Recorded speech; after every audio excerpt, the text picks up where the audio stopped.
আমার দুঃখ পাহাড় সমান, কিন্তু কেউ দেখে না, কারণ আমি হাসি দিয়ে ঢেকে রাখি।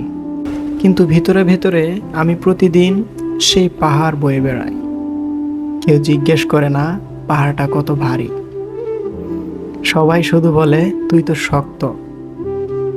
হ্যাঁ, আমি শক্ত, কারণ দুর্বল হওয়ার বিলাসিতা আমার নেই। আমার দুঃখ নদীর মতো বয়ে যায় না, আমার দুঃখ জমে থাকে দিনের পর দিন, বছরের পর বছর।